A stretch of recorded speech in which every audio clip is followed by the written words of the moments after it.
yang sudah sempat hadir, kepada rekan-rekan guru yang dari jauh, yaitu dari SDN Poa yang sudah menyempatkan diri untuk hadir juga, ya. Kemudian rekan guru saya juga, terima kasih banyak atas waktunya untuk menyempatkan diri hadir di tempat ini. Karena pada kesempatan ini saya akan menyampaikan diseminasi budaya positif di sekolah yang sudah saya lakukan sebagai bentuk daripada pembelajaran CGP yang saya dapatkan pada angkatan 9 tentunya. Bapak Ibu sekalian, berikut adalah diseminasi budaya positif di sekolah yang akan saya paparkan, di mana saya sudah melakukan aksi nyata seperti apa bentuk daripada apa yang saya dapatkan dari pembelajaran calon guru penggerak kemudian saya terapkan di sekolah seperti itu.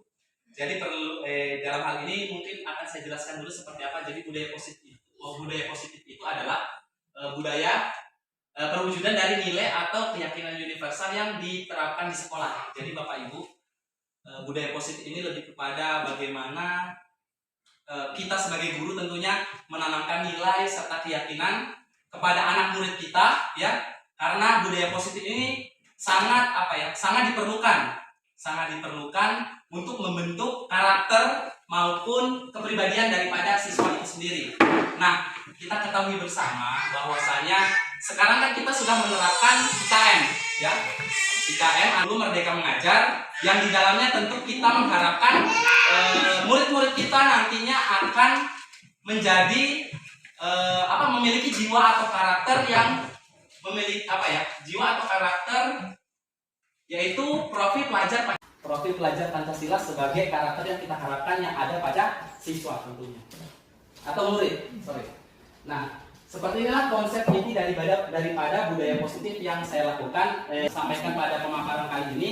Pertama ada perubahan paradigma positif, kedua disiplin positif, ketiga nilai-nilai kebajikan, keempat kebutuhan dasar manusia, kelima motivasi perilaku manusia, keenam posisi kontrol guru, ketujuh keyakinan kelas, dan yang terakhir adalah segitiga restitusi. Nah, kita ke poin pertama, yaitu perubahan paradigma baru. Perubahan paradigma baru ini adalah sebagai bentuk pembelajaran di mana pembelajaran ini lebih berpusat pada siswa. Berpusat pada siswa yang menjadikan siswa itu sebagai subjek, bukan objek. Maksudnya di sini subjek adalah siswa itu diminta menggali sendiri pengetahuannya dengan cara kita sebagai guru bukan lagi mengajar seperti monoton, konvensional, seperti kita memberikan pemahaman pada siswa dan kita mau siswa itu paham dengan apa yang kita sampaikan. Tidak seperti itu, tetapi mereka lebih kepada kita menuntun, guru menjadi fasilitator, dalam artian kita mengantar siswa, kita menyiapkan apa yang dibutuhkan siswa dalam pembelajaran itu sendiri. Nah, dari pembelajaran paradigma baru ini yang kita harapkan adalah tadi yang saya sampaikan, yaitu siswa tentunya memiliki kualitas serta berkarakter sesuai dengan profil pelajar Pancasila. Nah, Bapak Ibu pasti tahu kan apa yang kita harapkan daripada karakter itu ada 6, yaitu pertama beriman dan bertakwa kepada Tuhan Yang Maha Esa dan berakhlak mulia, kedua berkebinekaan global, ketiga bergotong royong, keempat kreatif, kelima bernalar kritis dan terakhir adalah mandiri. Ya, jadi inilah yang kita harapkan sebagai guru kepada murid kita, seperti itu. Yaitu profil pelajar Pancasila itu sendiri. Nah, seperti inilah contoh daripada apa yang sudah saya lakukan di kelas, ya, daripada penerapan daripada paradigma baru itu sendiri. Jadi di paradigma baru tadi saya sudah sempat sampaikan bahwa pertama berpusat pada peserta didik.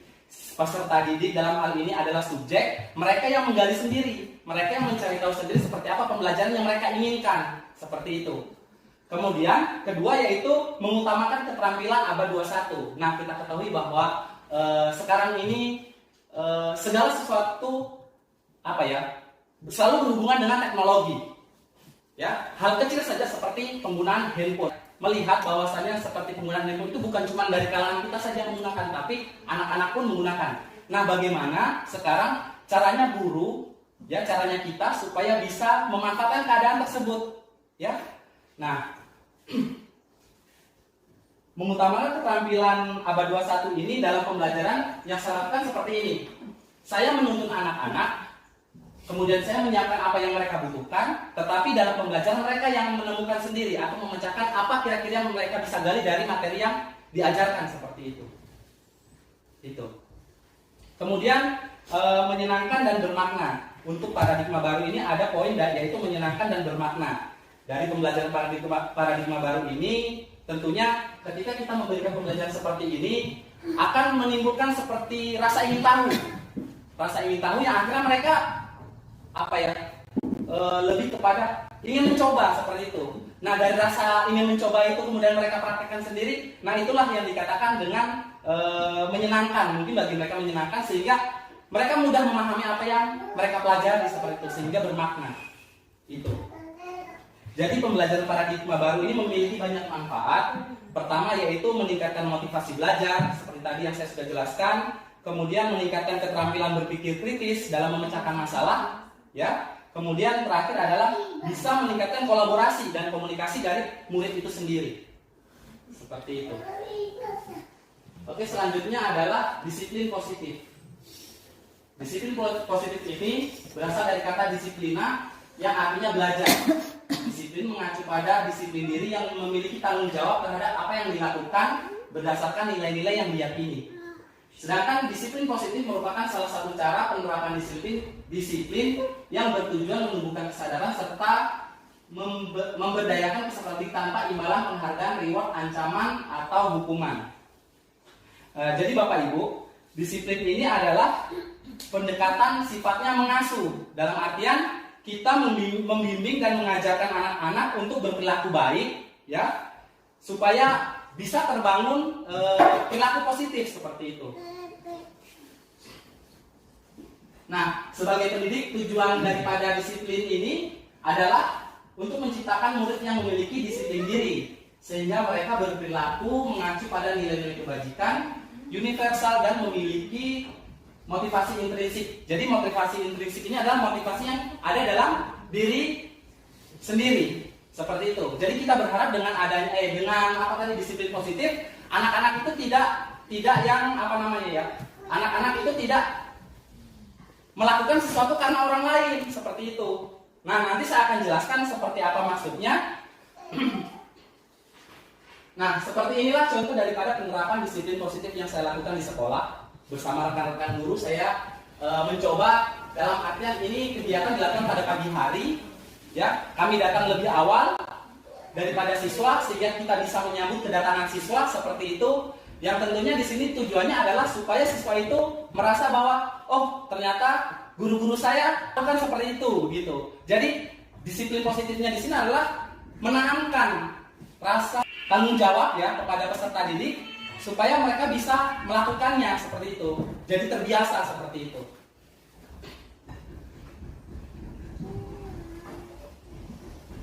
Baik, nanti Bapak Ibu, jadi kita di dalam forum ini nanti mungkin kita bisa berbagi dalam artian kayak berbagi umpan balik ataupun berbagi pengalaman.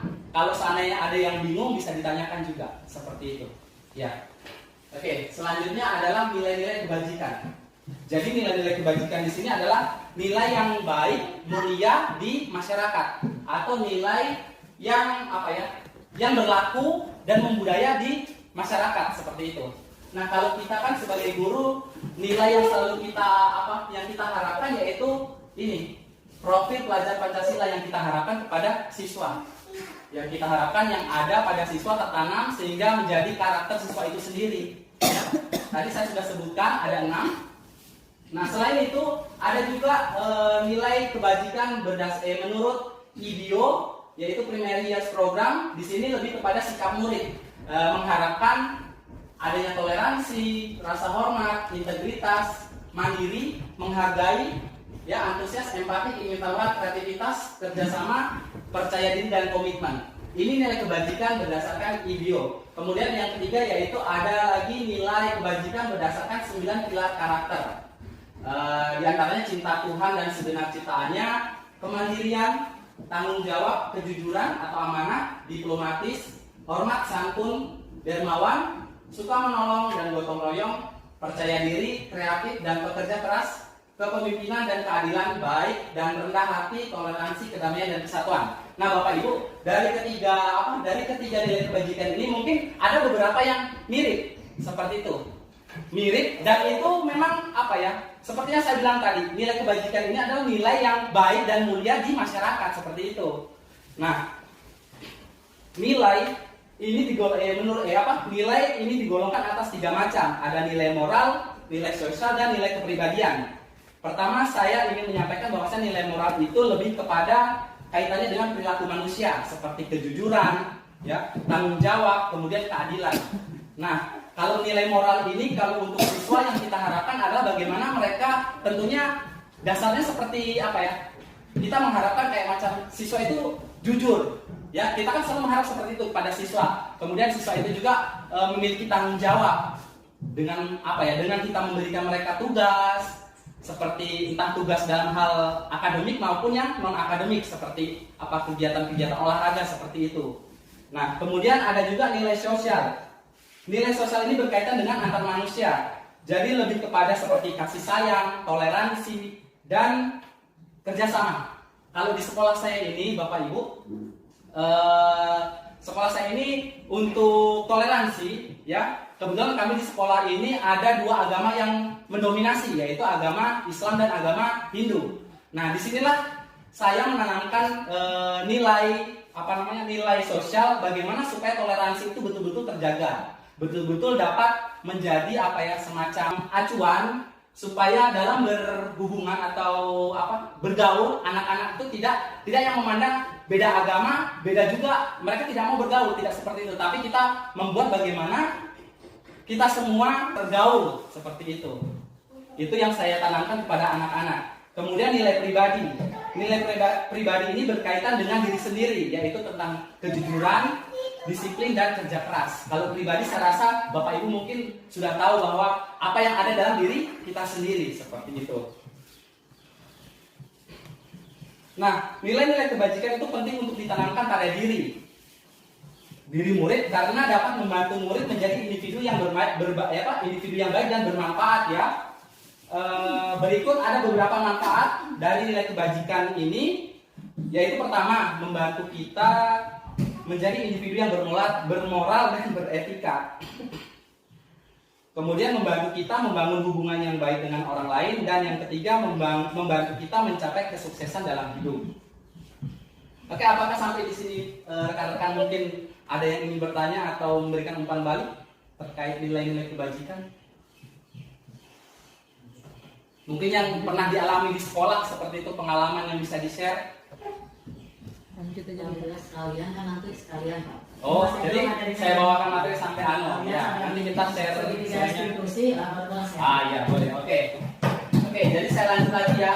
Nah, kita lanjut ke poin keempat, yaitu kebutuhan dasar manusia.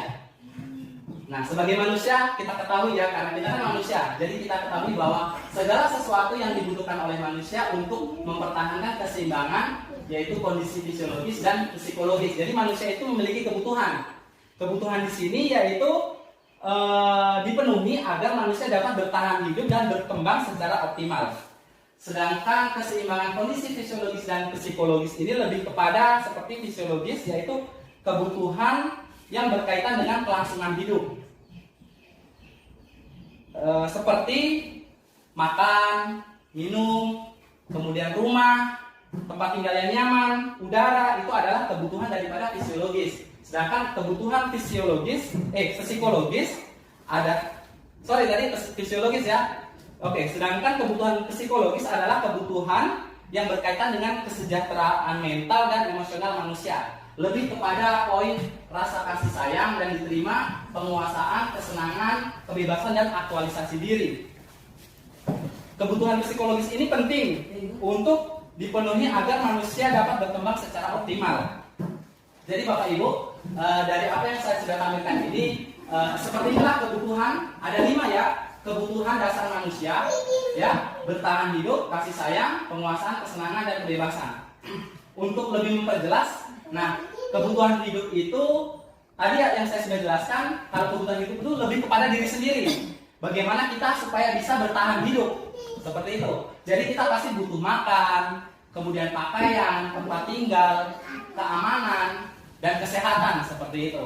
Sedangkan kasih sayang, penguasaan, kebebasan dan kesenangan ini lebih kepada kebutuhan psikologis, ya. Jadi kasih sayang dan rasa diterima itu lebih kepada seperti rasa diterima, kemudian diperdulikan, berbagi, kerjasama, dan menjadi bagian dalam kelompok. Nah, menjadi bagian dalam kelompok seperti kita ini, karena manusia itu adalah makhluk sosial seperti itu. Jadi tidak terlepas dengan orang lain. Itulah kenapa rasa kasih sayang ini selalu dibutuhkan untuk apa? Selalu menjadi kebutuhan dasar manusia itu sendiri. Kemudian kebutuhan penguasaan. Penguasaan di sini poinnya adalah harga diri, keinginan untuk dianggap, memimpin, berprestasi, diakui dan didengar. Nah, kalau harga diri ini lebih kepada bagaimana penguasaan ini lebih kepada bagaimana kita posisi kita pada masyarakat itu sendiri. Apakah kita ingin seperti dianggap ya sebagai pemimpin? Apakah kita ingin didengar? Tentunya seperti itu. Kemudian ada juga kebebasan. Kebebasan di sini yaitu mandiri, memiliki pilihan, mencoba hal baru, mampu mengendalikan arah dirinya. Jadi kalau kebebasan lebih kepada maunya kita, bukan maunya orang lain. Jadi kita maunya kan bebas seperti itu. Jadi kita tahu apa yang kita mau, seperti apa arah kita ke depannya seperti itu. Lebih kepada tujuan kita seperti itu. Kemudian yang terakhir adalah kesenangan. Kebutuhan kesenangan ini adalah seperti bermain, humoris, antusias dan tertawa. Itu adalah kebutuhan dari kesenangan. Baik, selanjutnya adalah motivasi perilaku manusia.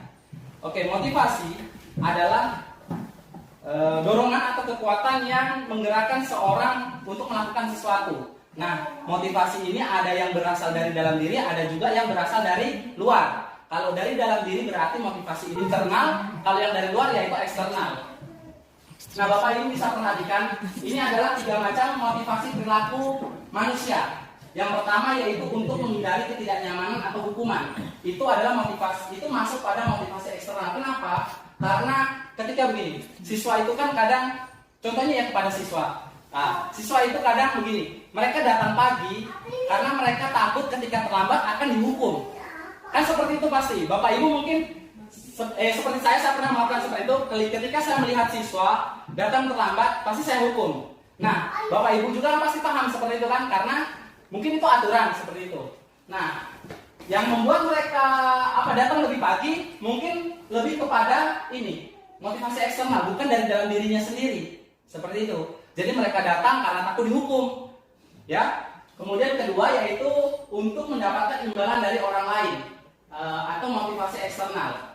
Ini lebih kepada seperti apa yang akan saya dapatkan apabila saya melakukannya. Contoh, kalau kepada murid itu biasanya mereka mengerjakan PR. Nah, bisa jadi begini, kalau tidak mengerjakan PR kan, yang pasti mereka akan ini, yang mereka takutkan, yaitu menghindari hukuman. Kalau tidak mengerjakan PR berarti mendapat hukuman kan, tapi kalau mengerjakan PR berarti tidak dia.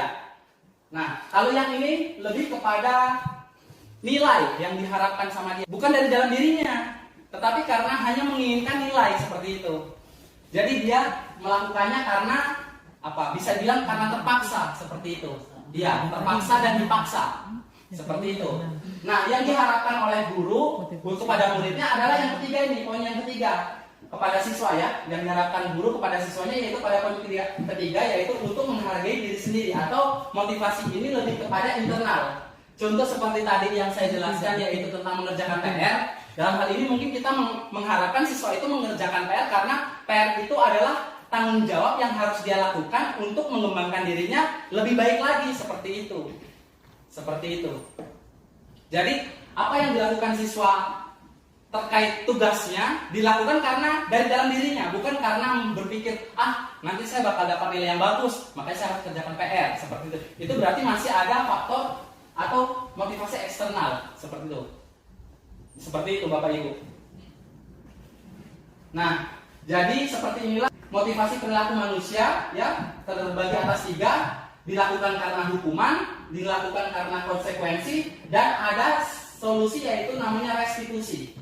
Restitusi. Oke, dilakukan karena takutnya dilakukan karena takut adanya hukuman. Jadi begini Bapak Ibu, hukuman itu kan biasa kita berikan kepada anak secara tidak terencana. Berarti dilakukan dengan tiba-tiba. contoh siswa di sekolah, kemudian mereka tidak mengerjakan PR, tapi sebenarnya itu dia sudah tahu bahwa tidak mengerjakan PR itu berarti kan salah. Nah, tapi dia tidak tahu apakah kira-kira gurunya akan menghukum atau tidak. Itu berarti ketika pas gurunya lihat ternyata tidak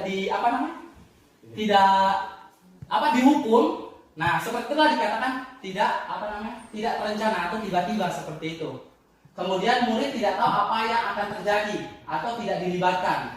Kemudian sifatnya satu arah dan bisa berupa hukuman fisik ataupun psikis. Kalau hukuman fisik itu kan lebih kepada bagaimana kita mungkin contoh menyuruh anak-anak lari lapangan. Itu kan lebih ke fisik ya kan. Tapi kalau psikis kalau lari ke lapangan mungkin fisik dan psikisnya juga ada. Karena psikisnya mungkin rasa malunya anak-anak itu sendiri. Yang jelas kan mungkin akan menjadi tontonan dari teman-temannya yang lain kan. Nah, yang jelas akan membuat malu itu akan melukai psikisnya. Nah, selanjutnya konsekuensi. Kalau konsekuensi ini terencana, kemudian disepakati sesuai peraturan. Nah, contohnya yaitu seperti tadi. Kalau konsekuensi ini ketika siswa datang terlambat, ya. Contohnya siswa datang terlambat. Nah, kalau siswa datang terlambat tuh yang jelas Bapak Ibu guru pasti merasa bahwa itu hal yang tidak baik, ya kan? Nah, konsekuensinya yang jelas ada seperti itu. Mungkin kita memberikan hukuman, tapi apakah itu tertulis tidak dalam aturan yang menjadi pertimbangan? Kalau seandainya memang tertulis dalam aturan sekolah bahwa siswa tidak boleh datang terlambat atau siswa tidak boleh datang terlambat pada beberapa menit, ya seandainya kan biasa ada seperti itu ya, datang harus beberapa menit sebelum ini begitu kan? Nah, mungkin konsekuensi ini bisa dilakukan seperti itu. Dilakukan, tapi dalam artian yang sifatnya sifatnya tidak seperti hukuman. Kalau hukuman kan tadi dia bisa menyebabkan hukuman psikis atau fisik seperti itu. Kalau konsekuensi itu jangan sampai membuat siswa merasa fisik sama psikisnya terluka seperti itu. Kemudian murid tetap dibuat tidak nyaman ya. Kalau konsekuensi yang jelas kalau tadi datang terlambat kan dihukum karena ada aturannya ya kan, jadi konsekuensinya dihukum. Tapi itu tetap membuat siswa tidak nyaman. Kemudian sikap guru selalu memonitor murid. Berarti di sini lebih kepada kan kalau di sekolah ada namanya guru piket. Nah, di sini maksudnya daripada sikap guru selalu memonitor karena sudah ada aturan yang ditetapkan. Jadi guru yang bertugas harus melaksanakan tugasnya. Jadi murid merasa bahwa berarti guru selalu ada guru yang mengawasi seperti itu. Nah, sejauhnya sebagai guru kita harus menerapkan poin yang keempat yaitu restitusi. Dalam restitusi ini proses menciptakan kondisi bagi murid untuk memperbaiki kesalahan, kemudian proses kolaborasi yang mengajarkan murid untuk mencari solusinya sendiri. Nanti di sini akan saya jelaskan pada poin segitiga restitusi.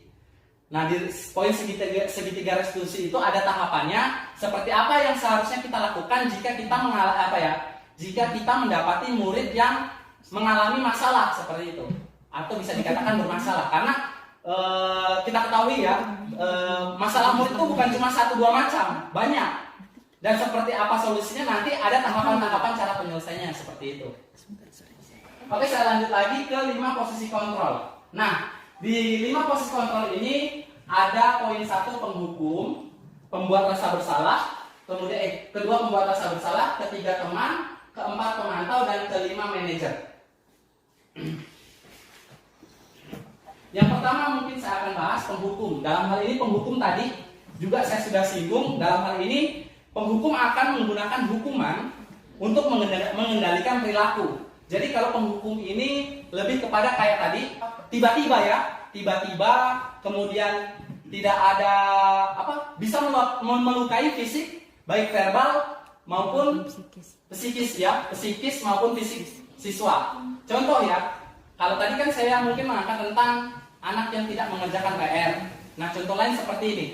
Biasa kan kalau anak-anak itu kan ceroboh, ada yang sifatnya ceroboh. Mungkin mereka melakukan kesalahan seperti menumpahkan air, seandainya di kelas menumpahkan air. Nah, harusnya yang seperti itu mungkin bagi kita mendadak ya, maksudnya terjadi secara mendadak yang mengakibatkan kita mungkin emosional karena apa yang dilakukan siswa itu salah seperti itu.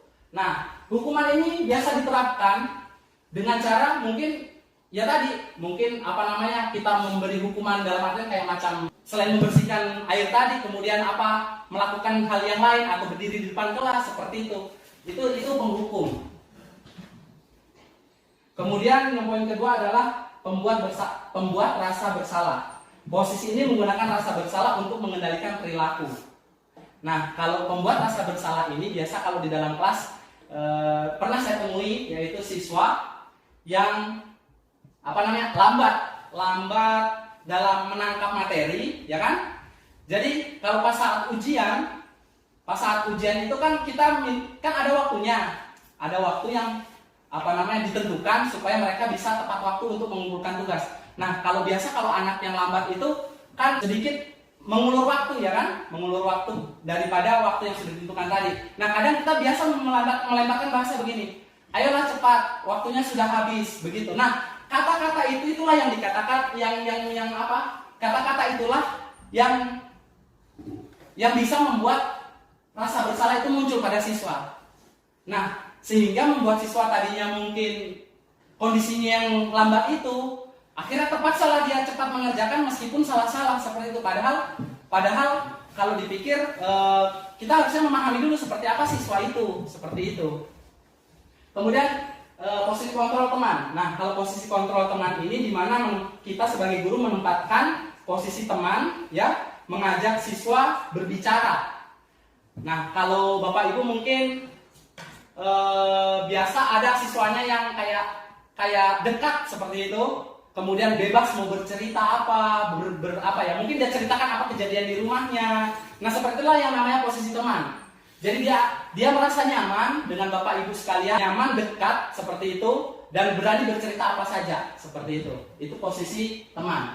Sedangkan kalau posisi pemantau di sini lebih kepada menggunakan aturan dan konsekuensi untuk mengendalikan perilaku. Di sini guru menetapkan aturan dan konsekuensi. Jadi kembali kepada ini, konsekuensi ini. Pemantau itu kembali kepada konsekuensi karena pemantau di sini yaitu ada aturan, kemudian ada konsekuensi. Seperti yang saya jelaskan tadi, ketika siswa terlambat, kemudian ternyata ada aturannya tidak boleh terlambat, dengan konsekuensi jika terlambat ada. Nah, itu yang dikatakan posisi pemantau. Namun posisi pemantau ini posisi pemantau ini belum sepenuhnya bisa mengendalikan perilaku siswa seperti itu. Siswa biasa merasa seperti tadi, mereka melakukan sesuatu karena motivasi dari luar atau eksternal. Mereka datang ke sekolah karena takut terlambat, karena takut dihukum, seperti itu. Nah, seharusnya kita dalam posisi kontrol ini harus pada posisi manajer.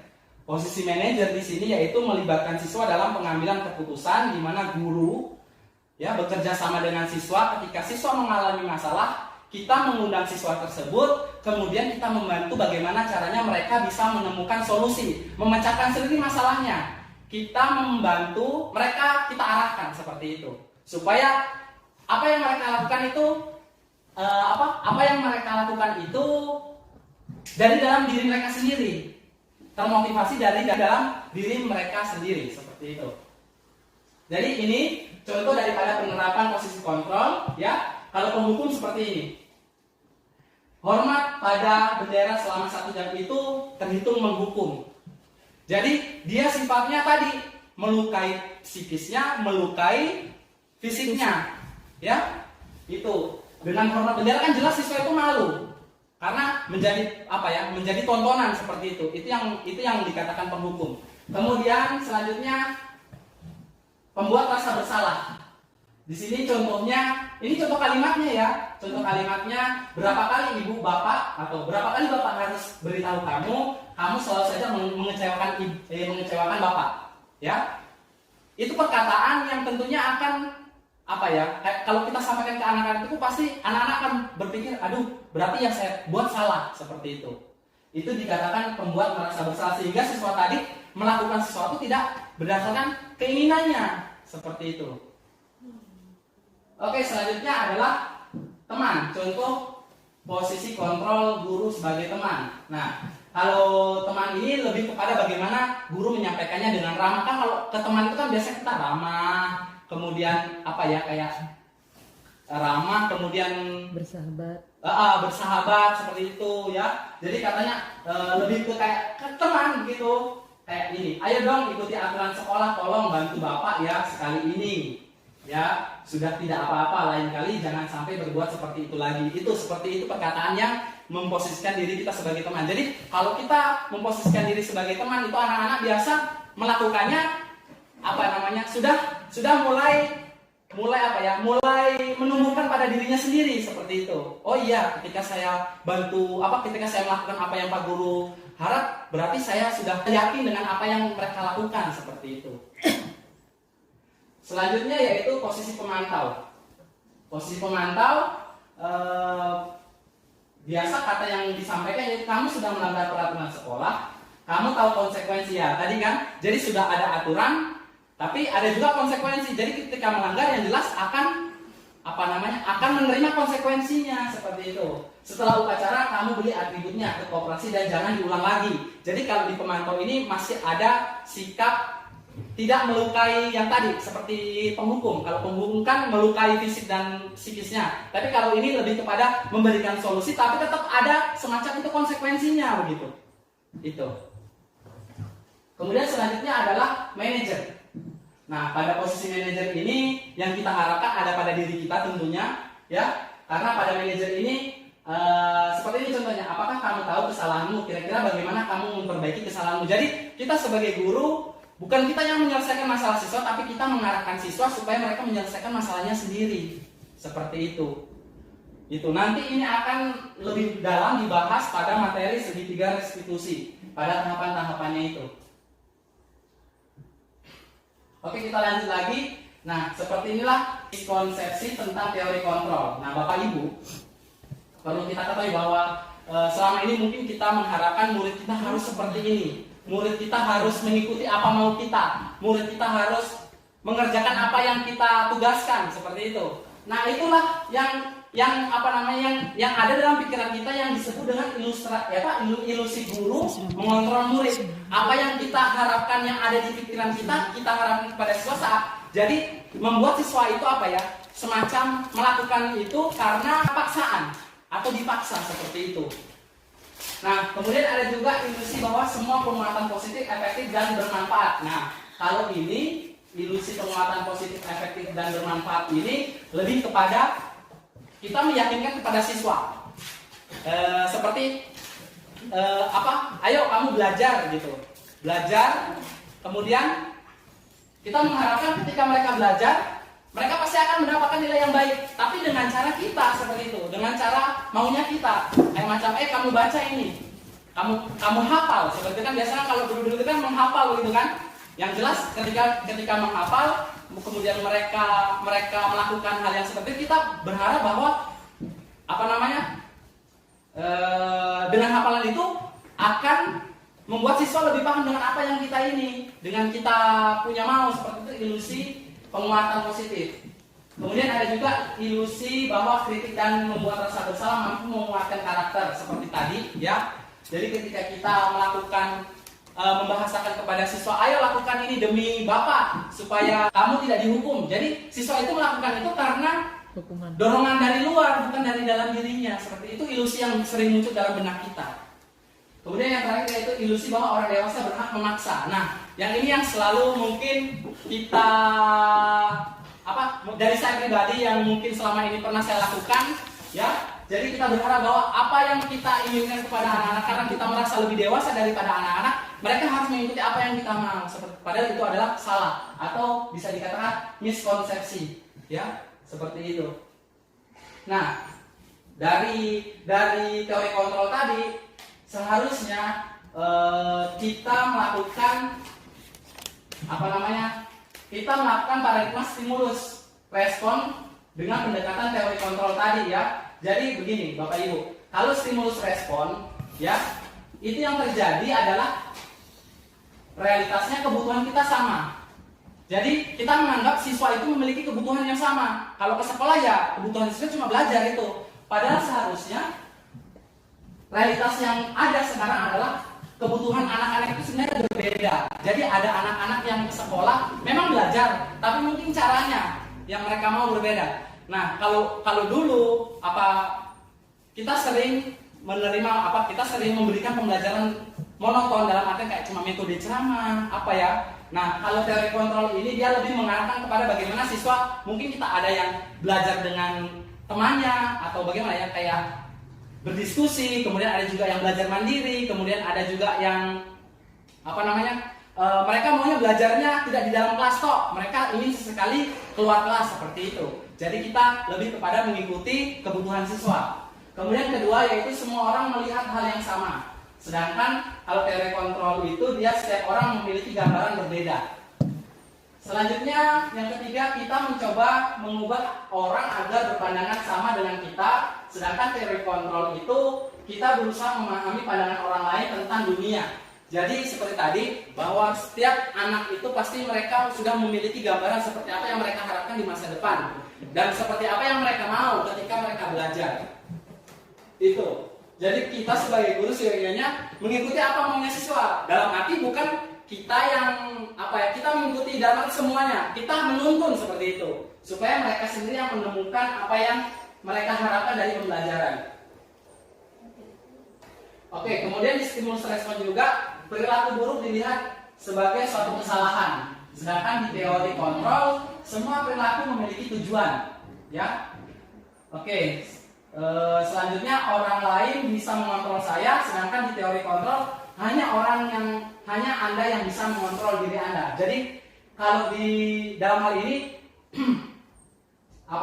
ini lebih kepada siswa bagaimana kepada siswa maksudnya yaitu orang lain bisa mengontrol saya itu seperti kita meminta siswa maunya kita seperti apa kepada siswa. Yang seharusnya kalau di teori kontrol itu siswa itu bisa melakukan apa saja, apa yang dia mau, apa yang membuat dia nyaman di kelas, sehingga mereka belajar bagaimana yang tadi yang saya sampaikan, mereka bisa menemukan apa yang mereka inginkan sendiri seperti itu dengan caranya.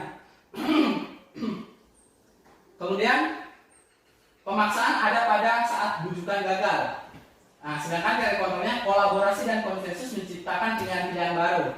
Nah, kalau kolaborasi dan konsensus ini lebih kepada bagaimana kita memberdayakan. Kan di sekolah itu kan bukan cuma kita yang bertanggung jawab untuk mengajarkan anak-anak, tetapi ada juga guru-guru lain. Nah, bagaimana caranya kita berkolaborasi supaya anak-anak tidak jenuh dengan apa yang kita berikan, kemudian anak itu bisa luas dalam belajar. Mungkin di wilayah sekolah ini ada cara-cara mereka menemukan atau memahami materi dengan memahami konsep dari materi yang kita ajarkan seperti itu. Kemudian terakhir yaitu model berpikir menang atau kalah. Sedangkan kalau teori kontrol itu model berpikir menang-menang. Jadi dalam hal ini tidak ada yang dirugikan, tetapi semua semua unggul seperti itu. Tidak ada yang jatuh. Ya, itu namanya teori model berpikir menang-menang.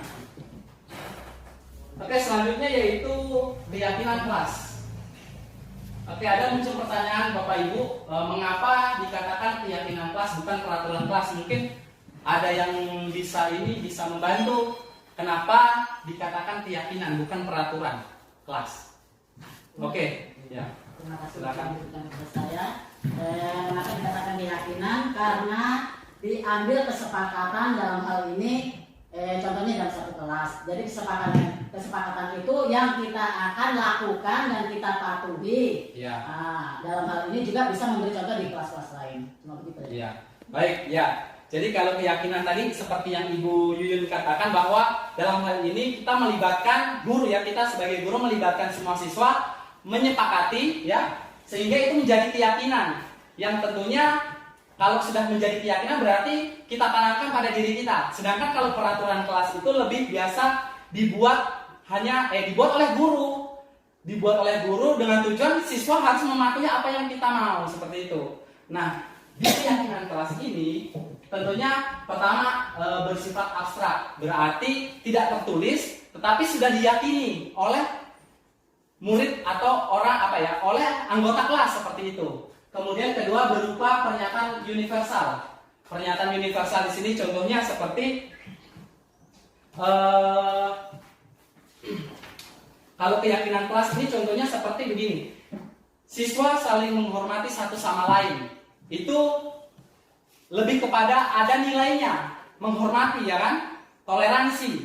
Nah tapi kalau peraturan kelas dia beda. Biasa bunyinya begini, siswa harus mendengarkan dengan baik saat guru mengajar. Itu aturannya. Berarti maunya kita atau siswa mendengarkan kita saat mengajar. Tapi kalau keyakinan kelas dia lebih kepada bagaimana ada nilainya di situ, yaitu siswa menghormati, bukan cuma kepada guru tetapi kepada teman-temannya. Seperti itu. Oke, contoh lain juga seperti gini. Contoh peraturan kelas 1, yaitu siswa harus menjaga kebersihan. Itu kan maunya kita, ya kan? Maunya guru menjaga kebersihan supaya ketika belajar nyaman. Seperti itu. Nah, kalau keyakinan kelasnya yaitu bagaimana caranya supaya nilai itu muncul, yaitu siswa bertanggung jawab atas pekerjaan yang telah diberikan. Jadi ada nilainya dia. Oh, ini tanggung jawab saya. Berarti dengan tanggung jawab itu diri sendirinya lah yang melakukan, bukan karena perintah seperti itu. Ya, begitu. Nah, kemudian ada juga sedikit saja agar mudah diingat. Jadi kata-katanya biasa sedikit, kayak tadi toleransi, kemudian tanggung jawab, seperti itu. Jadi itu mudah sekali diingat. Nah, semua warga sekolah atau warga kelas dilibatkan saat membuat keyakinan, ya. Jadi kalau membuat keyakinan kelas itu guru dan siswa itu semua terlibat. Beda kalau peraturan kelas hanya guru saja yang membuat, karena keinginannya dari peraturan kelas itu guru menginginkan siswa seperti apa yang dimau guru itu sendiri. Ya. Oke, selanjutnya yaitu segitiga restitusi. Nah, segitiga restitusi adalah suatu proses dialog yang dijalankan guru agar dapat menghasilkan murid yang mandiri dan bertanggung jawab. Seperti yang saya katakan tadi, yaitu restitusi. Nah, dalam segitiga restitusi ini ada 3 tahap yang akan dilewati. Pertama, menstabilkan identitas. Kedua, validasi tindakan yang salah. Dan yang ketiga, menanyakan keyakinan. Oke, menstabilkan identitas. Menstabilkan identitas di sini berdasarkan prinsip membuat kesalahan adalah bagian daripada proses pembelajaran. Nah, Bapak Ibu, dari semua yang sudah saya jelaskan tadi, dari semua yang sudah saya berikan contoh-contoh tadi, seperti siswa datang terlambat, siswa tidak mengerjakan PR, siswa mungkin tadi ada yang menumpahkan air dalam kelas, itu mungkin dilakukan oleh siswa karena karena ada hal yang harusnya kita gali, seperti itu. Contoh seperti siswa datang terlambat. Siswa datang terlambat itu mungkin bagi kita ya sebelum-sebelumnya adalah hal yang salah. Berarti dia tidak disiplin, ya kan? Tidak disiplin. Nah, maunya kita disiplin. Cara mendisiplinkannya apa? Dengan hukuman. Itu adalah hal yang salah sebenarnya. Nah, melalui segitiga restitusi ini tadi, kita mengharapkan bagaimana proses siswa datang terlambat tadi bisa bisa terpecahkan. Nah, tahapan pertama yaitu menstabilkan identitas. Dalam hal ini kesalahan adalah bagian daripada proses pembelajaran. Nah, bisa kita melakukan hal ini kepada siswa yang terlambat tadi. Tentunya kita mengundang siswa ya secara baik-baik, ya kan? Kita mengundang mereka, menjaga privasi mereka, tidak kita menghakimi mereka di depan siswa lain. Karena kan namanya siswa ketika kita panggil, pasti mereka ada dalam benak mereka kayak rasa ketakutan, rasa malu seperti itu. Apalagi kalau kita mengundangnya di depan teman-temannya seperti itu, pasti mereka akan takut, canggung seperti itu. Nah, kita mengundang mereka dengan baik-baik, mungkin kita undang di ruang kantor, kemudian kita tanyakan apa alasannya seperti itu.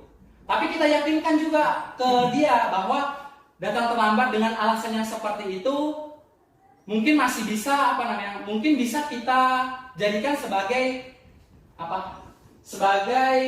proses pembelajaran. Nah, begini Bapak Ibu, kita menanyakan kepada siswa, apa alasan kamu datang terlambat? Contohnya, iya Pak, saya datang terlambat mungkin karena semalam saya bermain HP, seperti itu. Itu yang biasa terjadi sama anak-anak ya, datang terlambat karena sibuk main HP, seperti itu. Nah, seharusnya dalam hal ini kita tidak menyalahkan apa yang dilakukan oleh siswa itu sendiri, tapi kita lebih kepada dengan melakukan kesalahan itu berarti siswa sudah menyadari apa yang dilakukan itu salah, ya kan? Ya, tapi kita meyakinkan lagi kepada siswa dengan cara yaitu sebenarnya semua orang itu pernah melakukan kesalahan. Jadi tidak ada manusia yang sempurna. Seperti ini. Ya, berbuat salah itu wajar. Tidak ada manusia yang sempurna, ya. Jadi kemudian kamu berhak merasa begitu. Kalau ini mungkin kasusnya yang lain ya. Itu. Jadi mungkin lebih kepada bagaimana supaya kita ketika menggali permasalahan siswa itu, siswa tidak canggung lagi. Itu tujuan daripada menstabilkan identitas. Selanjutnya adalah validasi tindakan yang salah. Validasi tindakan yang salah di sini berdasarkan prinsip setiap perilaku berupaya memenuhi suatu kebutuhan. Nah, untuk validasi tindakan yang salah ini kita menanyakan alasan seperti itu. Alasannya kalau seandainya macam tadi, yang siswa siswa datang terlambat, kemudian dia menyampaikan alasannya bahwa dia cuma bermain HP. Nah, mungkin muncul di benaknya bahwa saya bermain HP karena tidak ada yang menegur saya, seperti itu. Tidak ada, mungkin orang tuanya tidak menegur dia. Itu bisa menjadi alasannya dia sampai dia mempertahankan apa yang menjadi alasannya seperti itu. Nah, harusnya itu kita luruskan kembali seperti itu. Kita luruskan supaya anak-anak itu lebih paham seperti itu. Jadi di sini ada beberapa poin pertanyaan yang bisa kita berikan kepada siswa, yaitu kamu pasti punya alasan ya kan. Kemudian padahal kamu bisa melakukan yang lebih buruk, berarti bukan lagi terlambat tapi tidak hadir. Itu berarti sesuatu yang lebih buruk daripada terlambat tadi ya kan. Itu. Tapi ternyata siswa itu cuma terlambat, berarti masih ada istilahnya sedikit poin yang bisa membantu dia seperti itu. Kemudian kamu melakukannya karena mempertahankan sesuatu yang penting bagimu. Nah, seperti alasan tadi seperti itu. Mungkin apakah dia bermain HP sengaja supaya dia mendapat perhatian dari orang tua atau bagaimana seperti itu. Itu. Oke, selanjutnya adalah menanyakan keyakinan. Nah, pada poin ini berdasarkan prinsip teori kontrol bahwa pada dasarnya kita termotivasi secara intrinsik. Jadi apa yang siswa lakukan untuk memperbaiki kesalahannya itu termotivasi dalam dirinya sendiri. Nah, seperti yang saya sudah jelaskan tadi bahwa dalam segitiga restitusi kita membantu siswa menemukan solusi, bukan mencarikan solusinya, tapi kita cuma membantu supaya mereka yang menemukan solusinya sendiri. Jadi kita pancing dia dengan apa sih keyakinan kelas kita? Contoh seperti siswa terlambat tadi. Nah, keyakinan kelas kita apa? Keyakinan kelas kita bertanggung jawab siswa bertanggung jawab dan hadir tepat waktu. Nah, jadi kan supaya ada keinginan dari dirinya sendiri seperti itu. Kemudian nilai apa yang disepakati bersama, seperti apa gambarannya di kelas. Nah, kamu ingin menjadi orang seperti apa? Kemudian selain itu juga di poin keyakinan kelas ini mereka kita pancing, mereka kita tanya supaya mereka tidak mengulanginya kesalahan lagi seperti terlambat tadi, apa yang harus dilakukan seperti itu. Jadi siswa sendiri yang menemukan, oh Pak, berarti saya tidak boleh lagi main HP sampai larut malam seperti itu. Jadi kita hanya mengarahkan seperti itu, tidak yang mencari ininya, supaya ketika ini dilakukan dia sendiri yang merasa bahwa oh ini kan anunya saya seperti itu, masalah saya. Kemudian saya juga harus menepati apa yang saya sudah katakan seperti itu. Jadi seperti itu Bapak Ibu, segitiga restitusi. Sebenarnya masih banyak lagi contoh yang lebih ini. Kalau kemarin saya membuat segitiga restitusinya tentang siswa yang mencoret dinding sekolah. Kebetulan waktu itu ada siswa yang melakukan itu ya. Nah, saya undang, kemudian saya tanyai apa alasannya. Nah, alasannya katanya dia tidak diajak bermain oleh teman-temannya, sehingga dia merasa jengkel. Nah, akhirnya dia coretlah dinding sebagai bentuk pelampiasannya. Dia coret dinding. Nah, ketika saya waktu itu pas jam istirahat saya datang, saya coba lihat, ternyata betul ada itu. Karena ada siswa yang melapor ke kantor. Jadi saya datangi, saya lihat ternyata betul. Kemudian saya tanya siapa pelakunya, disebutkan namanya siswa itu. Nah, akhirnya saya undang, saya tanyai tadi. Nah, alasannya dia melakukan tadi, ya. Dia tidak diajak bermain sehingga dia jengkel, pelampiasannya mencoret dinding. Nah, kemudian saya tanya lagi, apakah kira-kira yang dia lakukan itu benar? Dia menyadari bahwa yang dilakukan itu salah. Nah, saya memancing siswa tersebut bukan berarti saya mau menyalahkan apa yang sudah dia lakukan, tapi saya lebih kepada bagaimana bahwa manusia itu tidak ada yang sempurna. Ya, berbuat salah itu wajar. Jadi saya lebih kepada bagaimana menyampaikan bahwa iya Pak Guru juga pernah melakukan kesalahan, dan yang adik lakukan juga dengan mencari diri itu salah. Tetapi di sini saya tidak mencari kesalahan siapa yang paling salah, tetapi saya mau mencari atau membantu mencarikan solusi. Begitu, membantu adik supaya bisa memecahkan masalahnya sendiri seperti itu. Nah, kemudian kita melakukan diskusi yang akhirnya tadi sampai kepada keyakinan.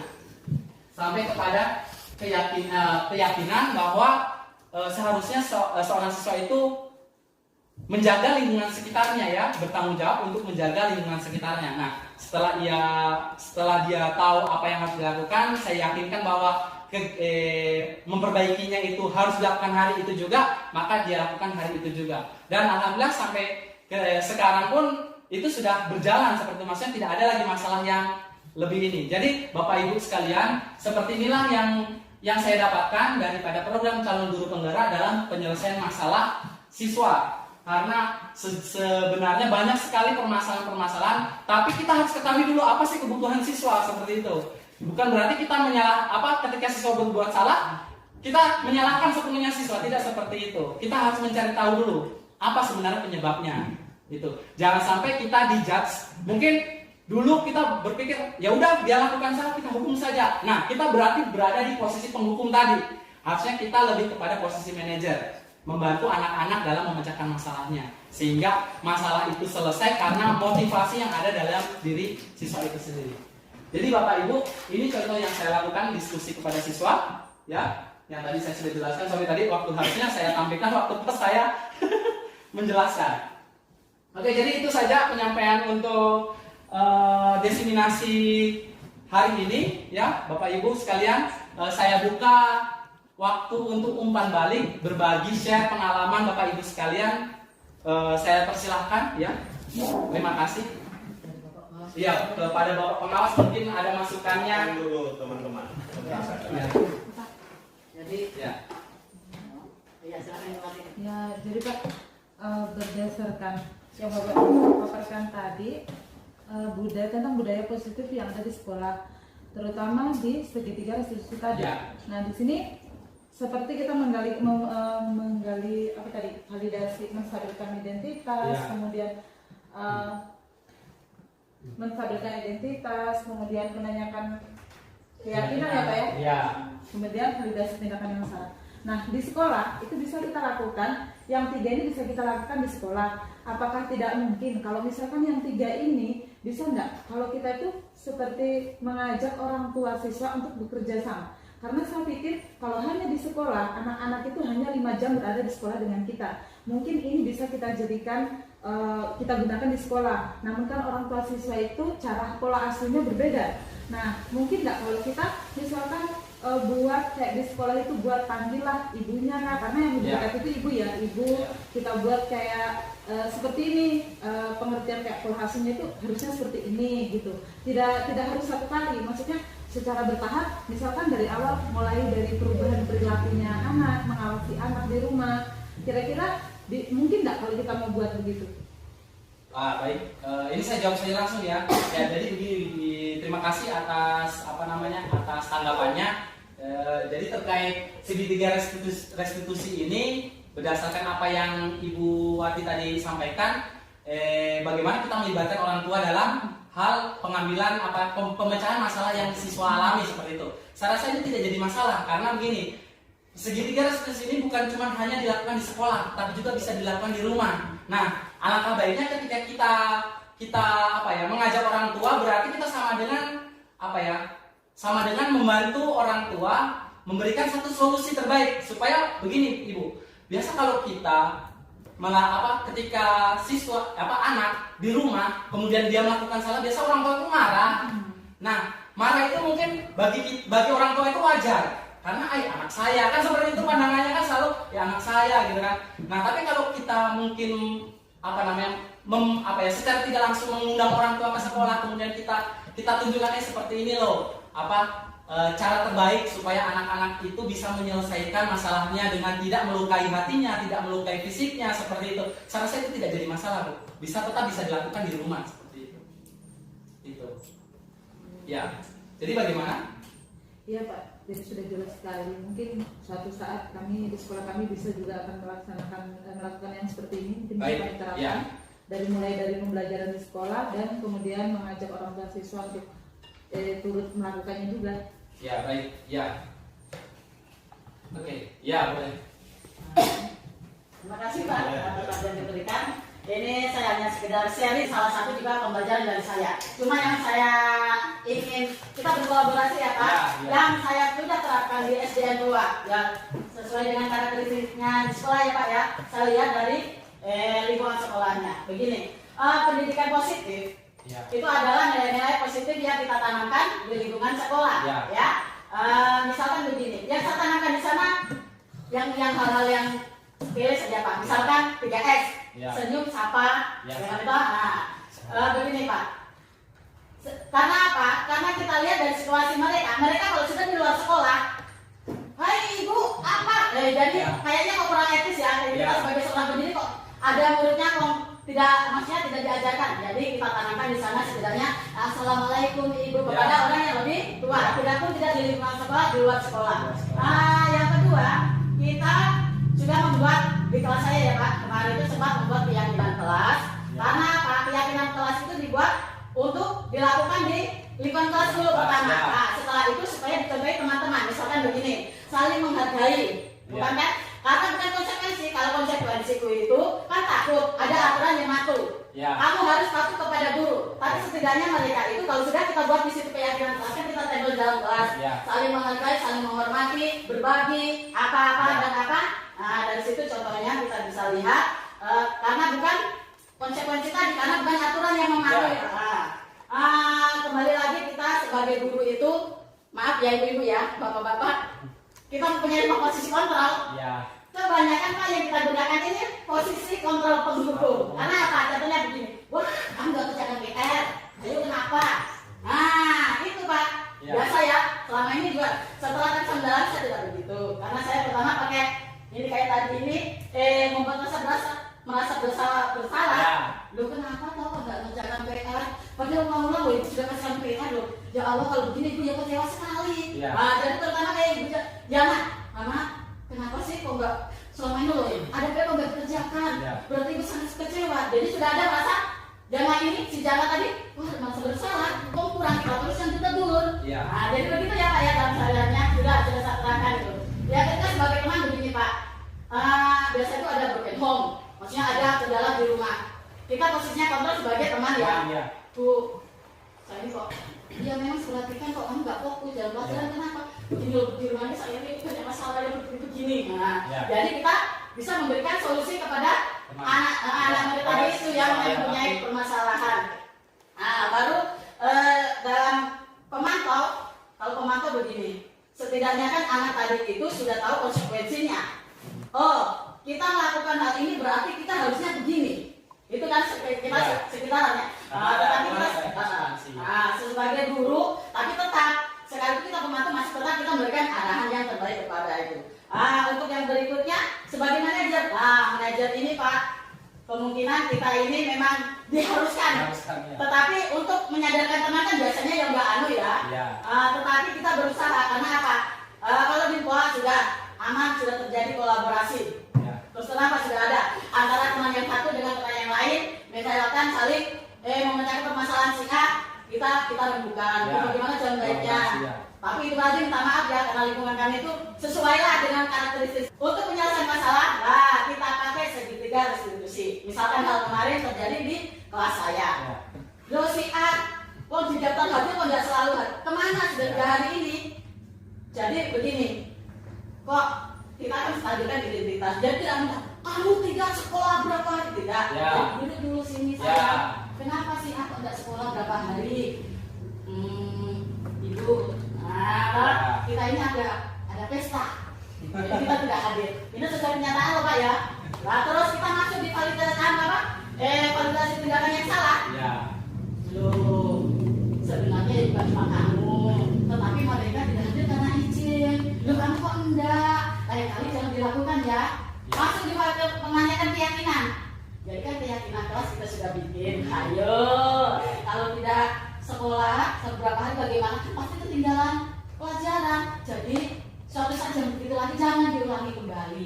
Mungkin hanya begitu Pak. Ya. Pengalaman berbagi pengalaman. Terima Ya. kasih. Assalamualaikum warahmatullahi wabarakatuh. Ya, terima kasih Bu Yuyun sudah berbagi pengalaman, karena kebetulan beliau juga kan sudah duluan dari saya. Jadi pemahamannya mungkin nih, karena yang disampaikan tadi sudah seperti apa yang ada pada materi seperti itu ya. Jadi mulai dari contohnya tadi seperti penghukum itu, jujur saja memang sebelumnya juga saya menyadari bahwa apa yang saya lakukan kepada siswa ketika mereka melakukan kesalahan seperti tidak mengerjakan PR, datang terlambat, pasti ujungnya mereka pasti dihukum. Dan itu yang saya lakukan. Kenapa? Karena saya pikir ketika saya membuat jerak anak, itu tidak akan diulanginya lagi. Nah, itu yang dikatakan ilusi orang dewasa mengontrol murid, seperti tadi yang ada miskonsepsi tadi. Ya, ini ilusi mengontrol murid seperti itu. Jadi ketika kita menanamkan bahwa dengan kita membuat siswa terhukum, pasti mereka akan jerak. Padahal justru di penghukum itulah yang akan menyebabkan hati mereka sakit, mungkin malu, kemudian fisiknya mereka mungkin kalau kita memberikan hukuman secara fisik, contoh seperti berdiri dengan satu kaki atau bagaimana, itu kan sakit badannya kan seperti itu. Harusnya kita tidak seperti itu. Kita harusnya diposisikan pada manajer, itu yang paling utama. Tapi alangkah baiknya kita masih di teman seperti itu. Kalau teman ini masih ada dalam artian rasa kita mendengarkan siswa seperti itu. Jadi kan siswa itu biasa mengalami yang namanya problemnya banyak, seperti tadi Ibu Yuyun sudah jelaskan, ada broken home seperti itu. Nah, kalau kita di posisi teman, bagaimana caranya supaya si siswa ini merasa nyaman dengan kita? Dia bisa menceritakan apa yang terjadi sama dia, apa semua. Kemudian kita bisa membantu dia memecahkan masalahnya seperti itu. Ya kan? Seperti itu. Ada lagi kira-kira yang mau menambahkan? Iya, baik. Assalamualaikum warahmatullahi wabarakatuh. Waalaikumsalam warahmatullahi wabarakatuh. Jadi saya sangat tertarik sekali. Minta maaf ini karena ada dua, satu sudah selesai ILP, yang satu sementara melaksanakan. Di mana materi yang saya tertarik sekali nih, tadi ada peraturan yang meyakinkan ya, keyakinan kelas ya. Iya. Di keyakinan kelas ini adalah ada sepakat antara guru dengan siswa. Ya. Namun perlu saya garis bawahi juga tadi bahwa Ibu Yuyun menyampaikan bahwa dan sudah diterapkan di sekolah ada 3 senyum, sapa, dan salam. Ya. Terus di dalam kelas itu sudah dibuat. Ya seperti itu. Kalau saya itu kesepakatan kelas ini bukan keyakinan kelas. Yang saya ini perlu lebih detailnya, karena peraturan dengan kesepakatan itu apabila ditulis itu hanya berupa aturan atau bukan. Karena kalau bilang saling menghargai dengan sesama agama, berbeda agama, itu kan memang sudah ada aturan dalam agama. Itu sudah ada peraturan dalam agama. Nah, ketika dituankan lagi itu ada sepakat itu. Kalau saya sepakat itu apa harus ditulis atau tidak ditulis? Itu meyakinkan. Yang selanjutnya itu adalah pertanyaan di mana kita seorang guru, bukan lagi guru ya, kita sebagai pimpinan sering menghadapkan siswa, bukan hanya membuat kesalahan karena tidak mengerjakan PR, bukan karena terlambat, tetapi di lingkungan sekolah itu yang jelas kita semua mengalami, pasti ada saja perundungan, kelahiran, terus ada saja yang perlu kita memahami bersama. Terus ini untuk meyakinkan mereka bagaimana supaya dia tidak ada terjadi perundungan. Masih ada siswa yang bandel, sudah dikasih tahu nggak boleh begini, nggak boleh begitu, kita duduk-duduk besok bikin lagi peraturan. Nah, yang perlu juga saya tanyakan, kira-kira bagaimana kita sebagai guru dan kepala sekolah untuk mengambil tindakan ketika ada siswa, ini saya hadapi ini Pak, ada siswa yang mengambil bukan haknya, ini sering terjadi. Namun setelah kita tahu dan kita klarifikasi, kita biarkanlah seperti pernyataan untuk membuat bagaimana dia berubah, bukan bahwa membuat efek jerah enggak ya, tapi memberikan itu bagaimana dia supaya dia berubah Ya. ya. Kalau itu bilang ancaman berupa ancaman juga bisa masuk, kalau bilang pernyataan juga bisa masuk, tetapi bukan bahwa ketika kita membuat pernyataan itu adalah berupa ancaman, tidak. Tetapi kalau kita kembali itu adalah ancaman. Ya. Tetapi ancaman itu bisa juga dilaksanakan, bisa juga tidak. Nah, tetapi dia berbuat lagi. Kira-kira bagaimana kita mengantisipasi? Ya, kita undang orang tua. Tapi saya sarankan sama orang tua, tapi saya tidak tahu. Kira-kira di sekolah kita itu apa yang kita mau perbuat lagi? Ya. Ya, maksudnya begitu. Makasih banyak. Oke, baik. Terima kasih atas mungkin tanggapan apa pertanyaan seperti itu ya, tanggapan pertanyaan. Ya, sudah dua-duanya dibuka, ya. Ya. Jadi terkait keyakinan kelas Pak Rafa di sini apa yang membedakan antara keyakinan kelas sama peraturan kelas? Ya. Apakah bisa ditulis seperti itu? Jadi begini, kalau keyakinan kelas itu seharusnya ya ditulis. Karena begini, kan tadi saya sudah jelaskan bahwa keyakinan kelas itu dibuat oleh guru dengan siswa. Supaya keyakinan kelas itu tadinya bisa betul-betul dilaksanakan oleh siswa, contohnya menghargai antar sesama seperti itu. Nah, siswa itu sendiri yang ini, dari siswa itu sendiri. Kan saya bilang tadi begini, kalau keyakinan kelas itu berarti lebih kepada diri sendiri, motivasi diri sendiri, bukan karena gurunya yang memaksakan, maunya kita. Enggak, itu peraturan kelas kalau yang maunya guru seperti apa gitu. Nah, kalau keyakinan kelas itu berarti kalau seandainya macam siswa di situ sadar bahwa menghargai atau menjaga toleransi itu penting. Ya, berarti seperti itu yang harus dilaksanakan oleh siswa, Pak. Seperti itu. Entah dia mau ditulis ataupun hanya berbentuk abstrak sifatnya, saya pikir lebih alangkah baiknya ditulis seperti itu. Gitu. Menekankan siswa gitu loh Pak, ibaratnya tidak juga menekankan supaya siswa itu tahu tidak itu bahwa itu disuruh guru, tidak harus saling menghargai dengan, kan Pak di sana ada Kristen ada Islam, begitu toh Pak siswanya ya. Jadi mereka tuh tahu kalau antara si Kristen dengan si tetap saling menghargai, sekalipun di situ ada peraturannya ya. Tetapi begini, maunya kita ini siswa itu sadar dari diri sendiri Iya, gitu. dari dirinya Nah, sendiri. jadi kita buat di sekelas, makanya Pak tadi kan di dalam kelas dulu, baru kita di luar kelas, bisa dicontohkan dengan teman-teman yang lain. Jadi ini kan Pak Bayu ini penerapannya di kesepakatan kelas 5. Jadi beliau ini membuat suatu kesepakatan di dalam kelas 5. Apa-apa saja itu yang mau disepakati, boleh termasuk tadi untuk menghargai sesama agama lain. Jadi bahasanya itu dari keluar dari siswa, gitu Pak. Jadi kalau kita ini sebagai guru kita menuntun saja, kita menuntun siswa. Boleh, Ibu boleh, Bu menghargai sesama agama. Oh boleh, tulis. Bu, aku saling berbagi ya, ngasih air minum boleh, tulis di situ boleh. Begitu. Maksudnya dari siswa sendiri, sekalipun itu tercantum dalam aturan, begitu loh Pak. Tapi kira-kira bagaimana ya? Karena mengantisipasi, karena begitu teknologi kan lagi anak lebih banyak menonton. Terakhir sepakat boleh makan nggak sambil belajar? Ya.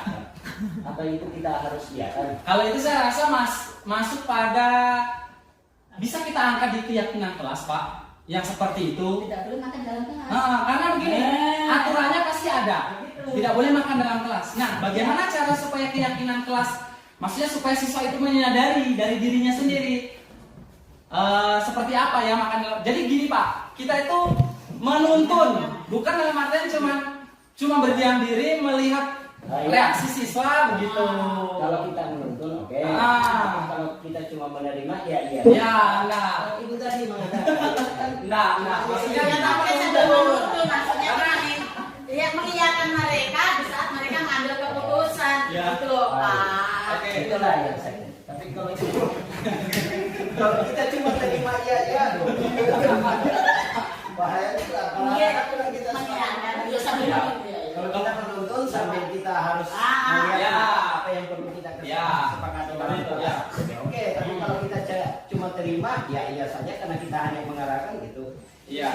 Sangat sekali saya rasa. Iya. Oke. Kemudian lagi ini terkait apa tadi yang Pak alami adalah siswa yang sudah ditegur dalam artian kayak diberi surat apa tadi? Pernyataan dengan harapan bukan jera, dalam artian jera secara ini ya, maksudnya tidak mengulangi lagi saja, seperti tapi ternyata mengulangi lagi. Nah, inilah sebenarnya tahapan segitiga restitusi sebenarnya bisa dilakukan, Bapak. Bisa dilakukan tahapan segitiga restitusi di sini, ya. Maksudnya begini, di segitiga restitusi ini, yaitu menstabilkan identitas ini, kita kayak tadi buat ini mungkin karena ini sudah kejadian 2 kali, ya kan? Kemudian kalau kita sudah tegur lagi masih kejadian lagi, mungkin kita bisa undang orang tuanya. Dalam artian begini, yang mengontrol bukan cuma guru, orang tuanya juga bisa mengontrol seperti itu, Pak. Itu kalau menurut saya seperti itu. Kemudian kita sampaikan bahwasanya tindakan yang dilakukan karena sudah jelas salah ya kan, tapi kita tidak menyalahkan sepenuhnya dalam artian memang itu merugikan orang lain. Merugikan teman-temannya. Tapi jangan sampai ketika kita menjudge bahwa itu salah sepenuhnya, anak jadi kecil hati akhirnya tidak mau sekolah. Oh, kalau hal seperti itu Pak, maksudnya kan begini, sudah beberapa kali saya bilang. Ya. Tetapi saya buat itu mengantisipasi untuk sampaikan orang banyak. Ya. Kita di sekolah atau bagaimana, namun beberapa kejadian tadi selalu orang tuanya. Tetapi yang orang tuanya ini fatal sekali juga terhadap anaknya dari awal. Jadi saya sampaikan orang tua, mohon saya bilang disampaikanlah anaknya bagaimana caranya supaya dia tidak mengulang lagi. Iya. Jangan sampai dia mengulang sampai dewasa, itu yang kita tidak jadi tertanam sama dirinya. Tetapi saya bilang walaupun orang tua dan anak ini ada haknya, tetapi ada batasannya. Iya. Kita juga dulu. Tapi dia berikan, kalau anak saya salah di sekolah Pak, satu hal yang saya tidak minta berdarah dan patah, oke, saya terima. Tetapi kita di guru juga ada batasan untuk anak yang melakukan kesalahan. Tapi tolong bagaimana? Tetapi sampai dia mengeluarkan bahasa mereka, mengeluarkan saya tidak paham ya walau saya bilang Pak, saya cuma mengingatkan. Ya, maksudnya jangan sampai fatal caranya mendidik. Ya biasanya kan mendidik ini anak biasa kena kekerasan, itu sudah susah. Itulah saya tidak tahu, maksudnya ke depan mungkin bagaimana caranya lah kita sama-sama memahami hal yang seperti itu. Baik. Untuk itu jadi kalau saya mungkin penawaran saya yaitu tadi melaksanakan segitiga restitusi untuk masalah yang terulang lagi. Ini saya juga kembalikan ke kepala sekolah, kembalikan kepada bapak kepala sekolah, sudah cara, semua cara juga bisa. Kembalikan di budaya negatif.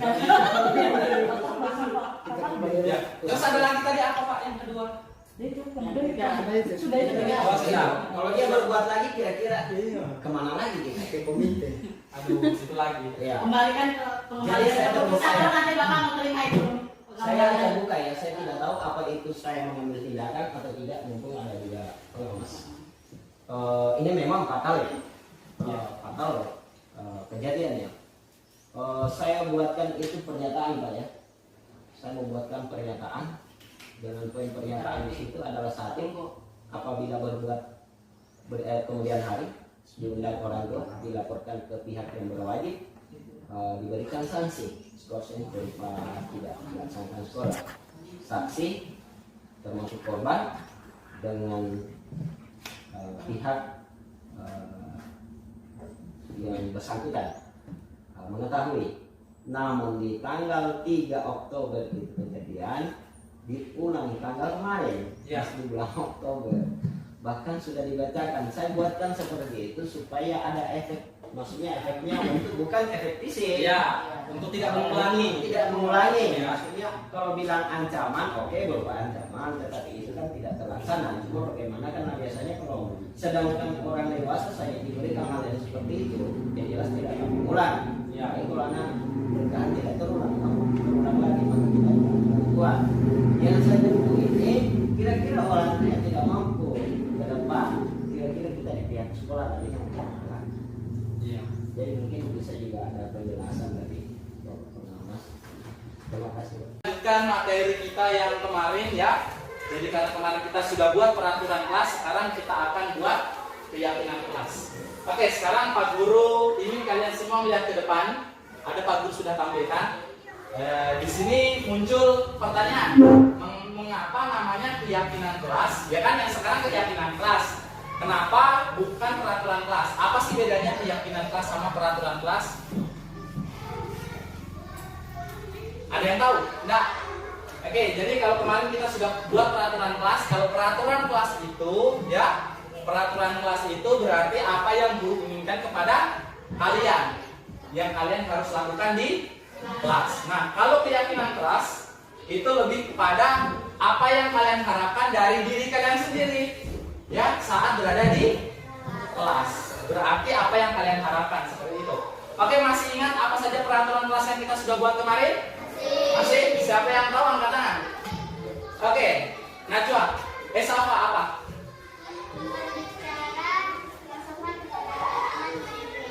Oke, berbicara dengan sopan. Oke, siapa lagi? Oke, Tita dulu. Menjaga sarana kelas. Ya, siapa lagi? Oke, Cynthia. Memakai seragam sesuai ketentuan hari. Ya, baik. Oke, siapa lagi? Lisa. Oke, Lisa. Menjaga ketertiban kelas. Menjaga ketertiban kelas. Oke, baik. Ya, siapa? Siswa bertanggung jawab membersihkan kelas. Siswa bertanggung jawab membersihkan kelas ya. Kemudian Najwa apa? Menjaga hubungan baik dengan teman. Menjaga hubungan baik dengan teman. Ada lagi? Oke. Wayan Sidirta. Apa? Tidak boleh melanggar aturan sekolah. Oke. Siapa lagi? Ya. Menjaga apa?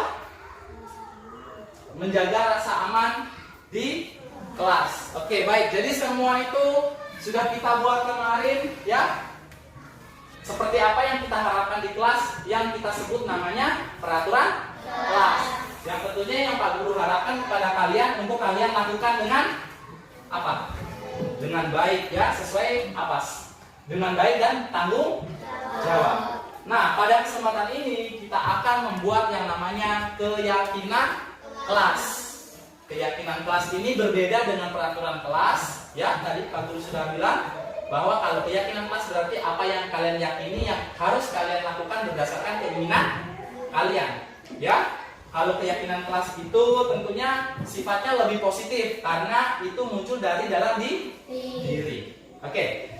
Sekarang coba perhatikan dulu apa-apa saja yang harus diperhatikan daripada pembentukan keyakinan kelas. Pertama, pembentukan daripada keyakinan kelas dia bersifat abstrak. Abstrak itu berarti ada yang bisa dilihat, ada yang tidak bisa dilihat.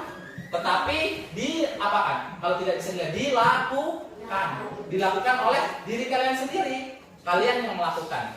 Nah, kemudian kedua berupa pernyataan universal. Berupa pernyataan universal berarti keyakinan kelas ini tentunya baik ya, dipandang baik, kemudian dipandang positif. Jadi kalau kalian melakukannya berarti membuat diri kalian sendiri yang merasa apa? Merasa nyaman, ya, merasa bertanggung jawab untuk melaksanakannya, ya. Oke, contoh ya di sini Pak Guru kasih. Pak Guru kasih contoh seperti saat ini Pak Guru menjelaskan. Nah, peraturan kelasnya adalah ketika Pak Guru jelaskan, kalian harus apa? Mendengarkan, harus memperhatikan. Kalau Pak Guru bertanya, kalian jawab. Itu peraturan dari kelas. Nah, kalau keyakinan kelasnya kira-kira apa? Keyakinan kelasnya yang dari diri sendiri apa?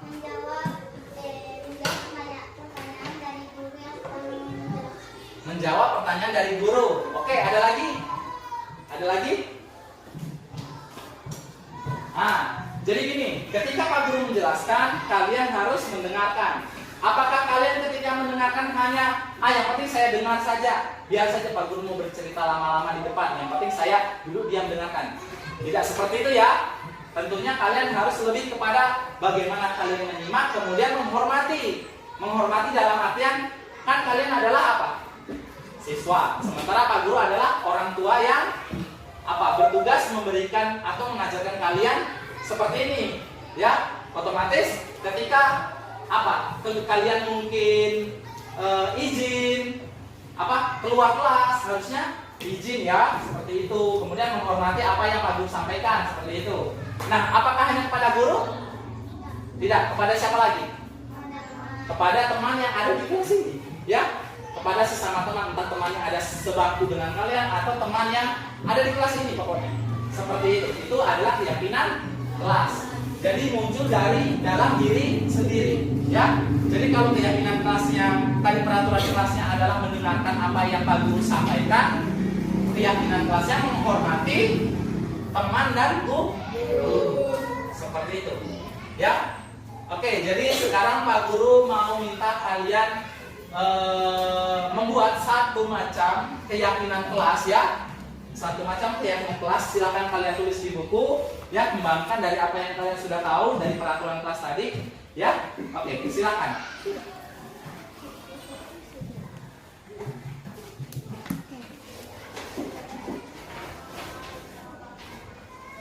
Oh iya, oke. Jadi kalau kalian sudah tahu apa yang kalian tulis, sekarang silakan tulis di kertas yang Pak Guru bagikan ini, ya. Silakan tulis rapi, dengan rapi ya tulisannya, ya. Jangan tulis tapi tidak bisa dibaca karena kalian sudah apa? Sudah kelas 5. Jadi usahakan tulisannya serapi mungkin, sebaik mungkin. Jangan lupa ditulis nama. Tulis namanya di atas ini, ya, supaya kita tahu ini punya siapa, ya. Nanti kalian akan sama-sama kalian sampaikan di depan kelas, kemudian kalian tempel di tempat yang Pak Guru sudah siapkan itu. Nama sekolah. Namanya kalian nama panjang kalau di sekolah, kan? Nama lengkap.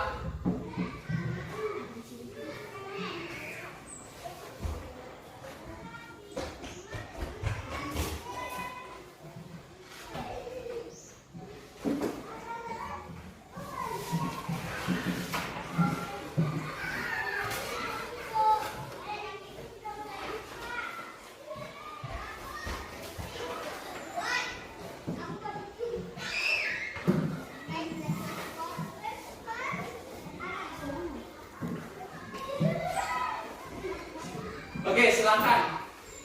Lupa.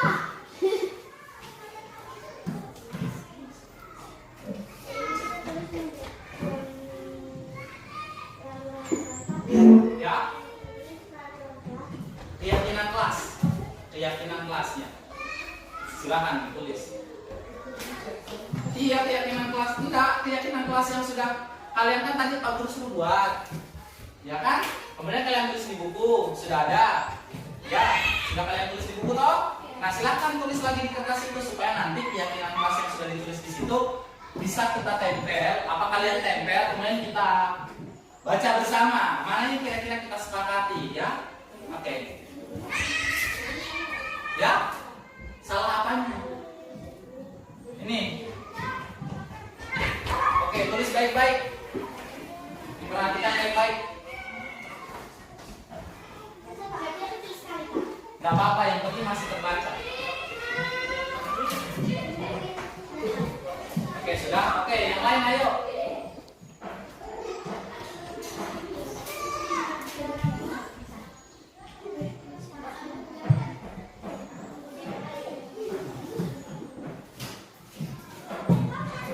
Sudah hilang? Oke. Ayo yang lain. Kenapa? Nih.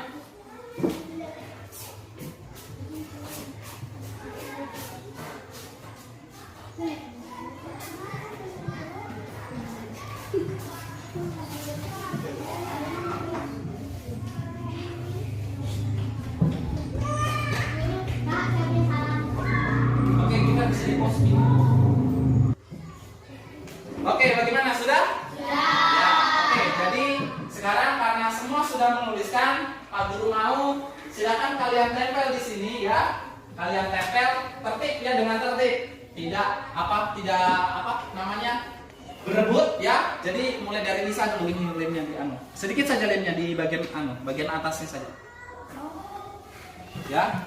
Di over sama temannya di samping yang sudah.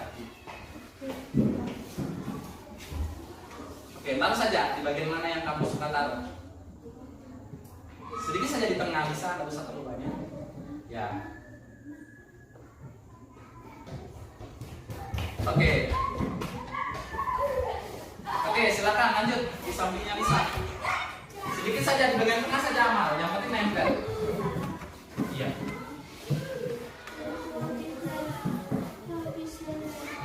Itu saja Amal. Habis ini Amal.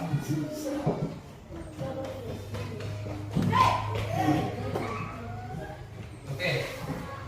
Oke, lanjut sini siapa? Jeffrey. Nah.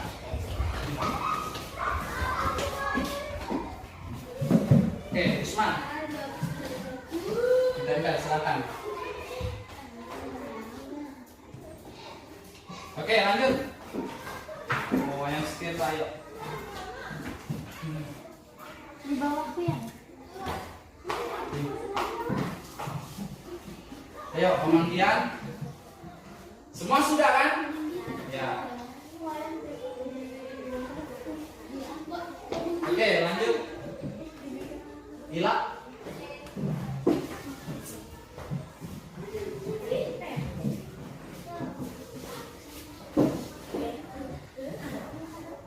Ayo, selanjutnya.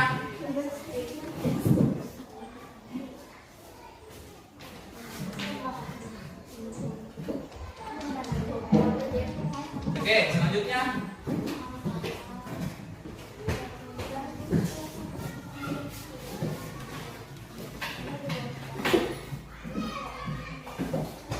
Oke, selanjutnya.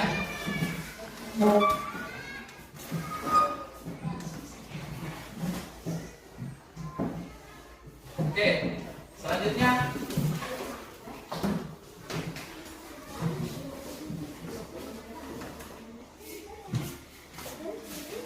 Ya.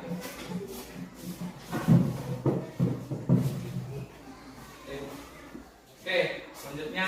Ini terakhir ini. Ya.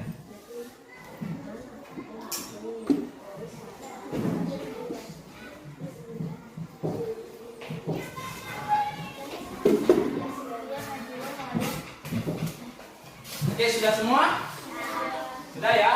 Oke, baik. Jadi Pak Guru rasa inilah hasil daripada apa yang kalian sudah buat ya. Keyakinan kelas nanti kita akan periksa bersama ya. Kita koreksi, siapa tahu ada yang keyakinan kelasnya sama. Jadi nanti kita satukan saja ya.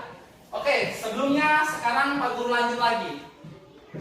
Jadi keyakinan kelas itu tadi ya, pertama kan kalian sudah buat ya kan? Kalian sudah buat, Pak Guru bilang tadi dengan apa? Dengan pernyataan yang sifatnya positif. Seakan-akan bahwa itu adalah keinginannya kalian yang harus kalian lakukan. Seperti itu, seperti keyakinan. Nah, dalam pembuatan keyakinan kelas harus dilakukan oleh warga kelas. Warga kelas siapa saja yang ada di dalam kelas? Ada guru dan siswa. Ada guru dan siswa. Nah, sekarang Pak Guru ingin membaca satu-satu ya keyakinan kelas yang sudah kalian buat, kemudian kita sama-sama apakah setuju atau kita mau ganti atau mungkin sama seperti yang sudah dibacakan sebelumnya, nanti kita perbaiki sama-sama ya. Oke, pertama dari Lisa Alisana. Oke, jadi dia minta pada keyakinan kelas ini siswa harus tertib saat belajar di kelas. Bagaimana? Apakah itu yang harus dilakukan siswa? Ya. Jadi kalian harus apa?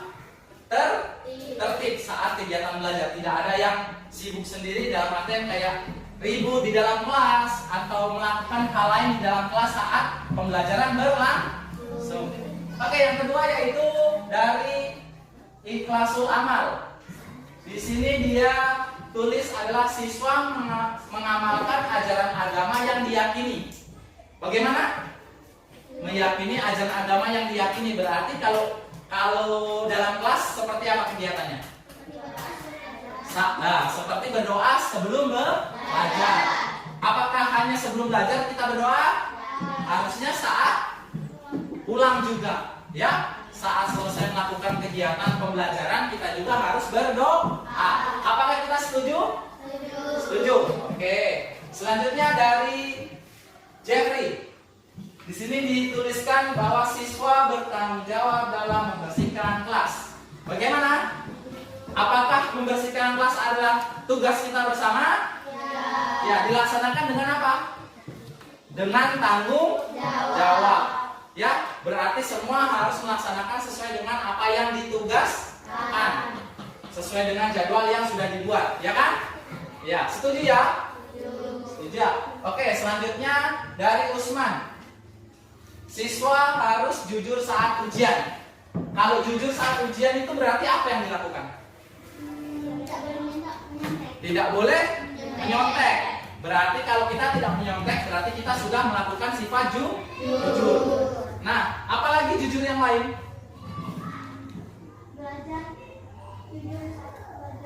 Jujur saat pembelajaran. Atau begini, kalau seandainya guru kasih PR, ya kan? Guru kasih PR, berarti PR itu harus dikerjakan di mana? Di rumah. Nah, tapi kadang ya, mungkin ada teman kalian lupa mengerjakan PR. Nah, akhirnya dikerjakannya di sekolah. Tapi karena mungkin dia mengalami kesulitan, akhirnya dia menyontek sama temannya. Itu jujur tidak kira-kira?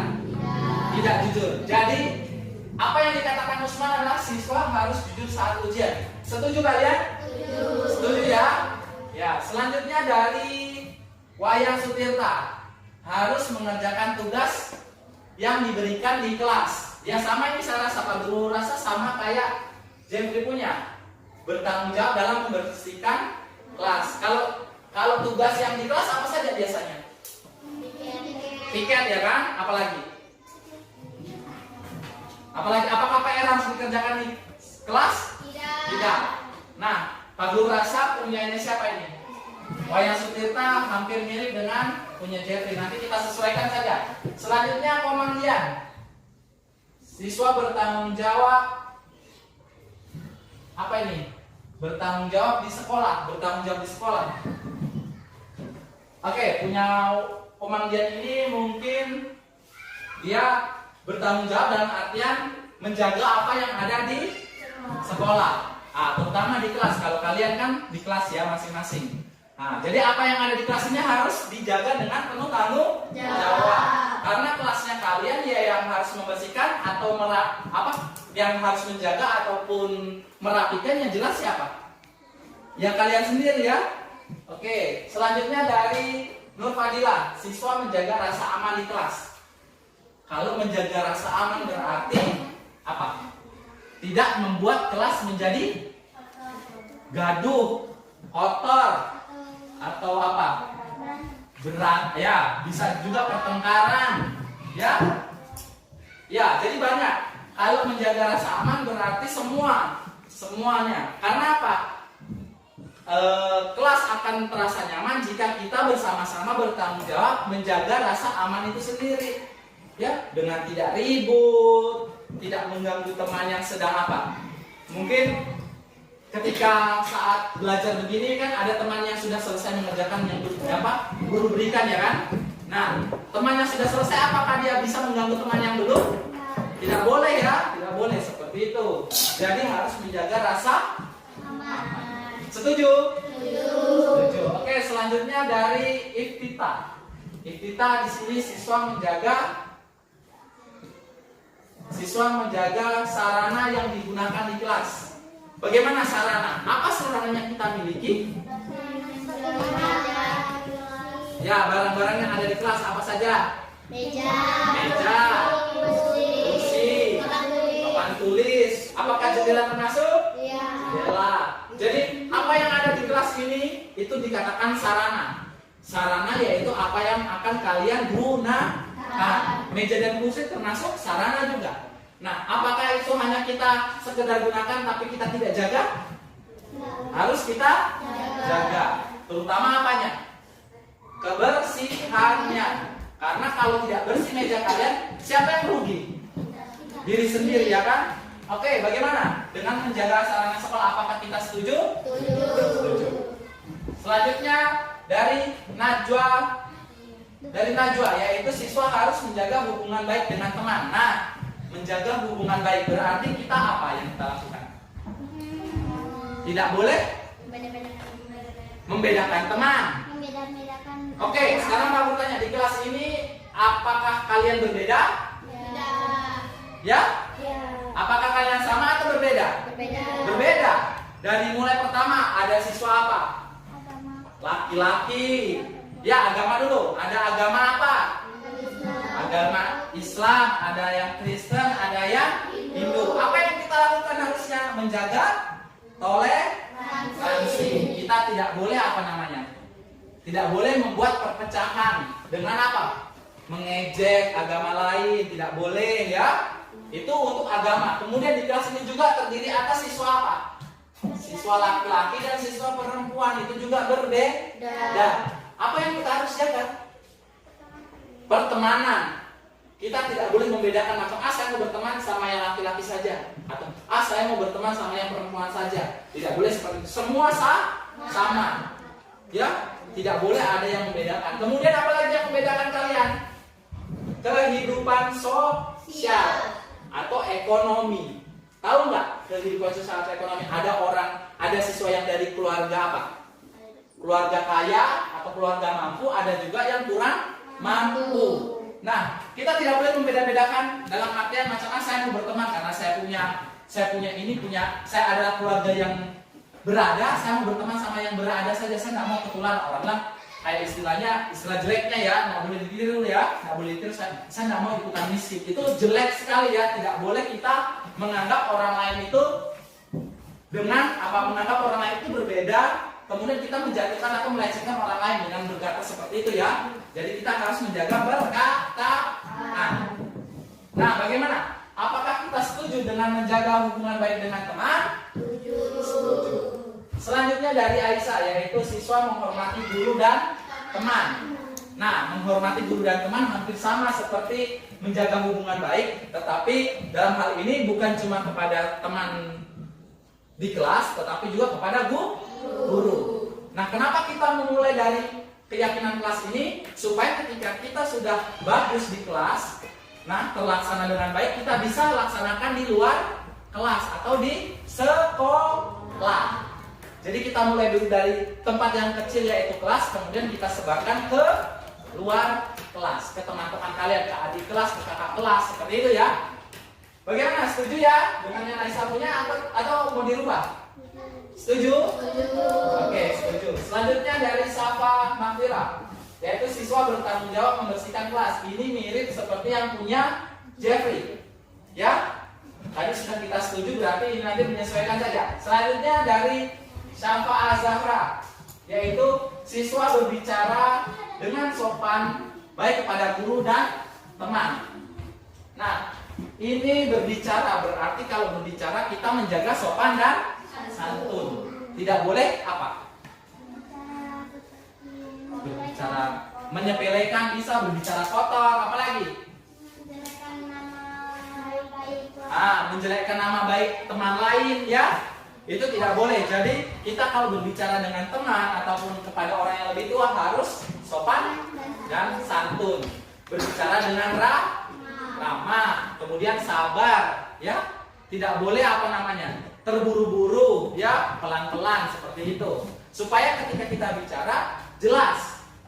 Tidak kalau seandainya kita bicaranya kayak marah, emosi, ya kan? Pernah lihat orang sedang marah, sedang emosi. Kalau dia berbicara, kira-kira kalian bisa nggak mendengarkan dengan baik apa yang dia sampaikan? Tidak jelas biasanya ya. Ya, jadi kita harus banyak bersabar, menyampaikan sesuatu itu dengan pelan ya. Ya, oke. Bagaimana dengan sopannya? Berbicara dengan sopan, apakah kita harus berbicara dengan sopan di kelas ini? Harus ya? Setuju ya? Setuju. Oke, yang terakhir dari Komang Cynthia. Siswa harus memakai seragam sesuai ketentuan. Nah, kalau memakai seragam berarti itu lebih tepatnya pada peraturan kelas. Tetapi kita harus jadikan sebagai keyakinan kita bahwa menggunakan seragam di kelas itu adalah kewajiban dari apa? Siswa itu sendiri. Nah, kalau di sekolah kita kan Senin Selasa menggunakan apa? Merah putih. Nah, kemudian Rabu Kamis batik. Kemudian Jumat olahraga. Hari Sabtu baju pramuka. Nah, kita harus menggunakan baju sesuai dengan ketentuan yang ada pada peraturan sekolah. Nah, begitupun kita bawa ke kelas, kita harus menggunakan pakaian tentunya sesuai dengan seragamnya. Kemudian apakah harus Rapi atau combang-camping? Rapi ya, karena kalau rapi yang jelas kita pasti nantinya akan nyaman ya saat belajar. Oke, sampai di sini apakah ada yang mau ditanyakan? Atau ada yang kurang jelas? Oke. Jadi sekarang Pak Guru ingin Oke, jadi karena kita sudah tadi setuju dengan keyakinan kelas yang sudah kalian buat sendiri ya, Pak Guru hanya ingin mengarahkan kalian, menuntut kalian bahwa keyakinan kelas inilah yang tentunya harus kalian lakukan di kelas ya. Mulai dari kapan? Dari sekarang. Ada beberapa yang sama nanti kita akan sesuaikan ya. Ada yang sama kita sesuaikan, terus nanti kita akan atur kembali. Jadi Pak Guru yakin kalian bisa melaksanakan semua, karena sebenarnya secara tidak sadar kalian itu sudah sudah melakukannya ya dalam kehidupan sehari-hari juga. Maksudnya dalam kegiatan kelas ini sendiri ya. Oke. Jadi Pak Guru rasa cukup sekian ya. Nanti keyakinan kelas ini kita akan tempel di dinding bagian sebelah sana supaya kalian lebih paham lagi ya